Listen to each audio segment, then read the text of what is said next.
In today's video, I'm going to teach you how to access and use the character map on your Windows computer, which is a fantastic tool for all sorts of symbol-related needs. So let's get started, and by the end of this guide, you'll know exactly how to find and use it whenever you need those special characters. First up, you want to navigate to your Windows search bar. If you're not sure where it is, it's usually located at the bottom left corner of your screen. It's that handy little tool that helps you quickly find applications, vowels, and settings on your computer. Go ahead and give it a click to activate it.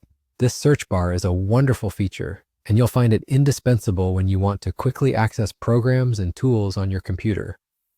Once you've clicked on the Windows search bar, you'll need to type in character map. It's important to type it exactly as it is. Now, this character map is a built-in utility on Windows that displays the full, rich array of characters and symbols available in each font.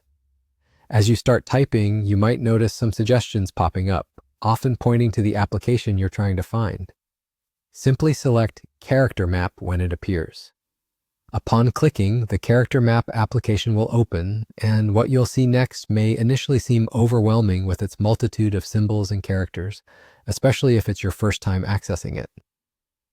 Don't worry though, this tool is quite user-friendly once you get the hang of it. You can use it to browse through different fonts, characters, and even special symbols that are great for all sorts of documents and creative needs. Now, why exactly would you need the character map? Well, it comes in handy when you want to insert special characters like accented letters or currency symbols that aren't readily accessible from your keyboard. Perhaps you're typing in different languages or need to include unique typographic symbols in your presentations. What's fantastic is that this tool gives you the ability to select characters and copy them for use in other applications, be it your handy word processor, an email, or even when crafting something ingeniously creative.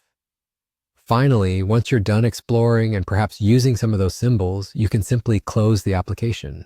And remember, the character map will always be there whenever you need to make your text stand out with those extra special characters. Whether you're crafting a creative document, coding, or just exploring what your computer can do, the character map is a little treasure trove of possibilities. So that's it. You've learned how to access the character map on Windows effortlessly. I hope you find this tool just as handy and enjoyable to use as I do. Thanks for watching, and stay tuned for more tips and tricks.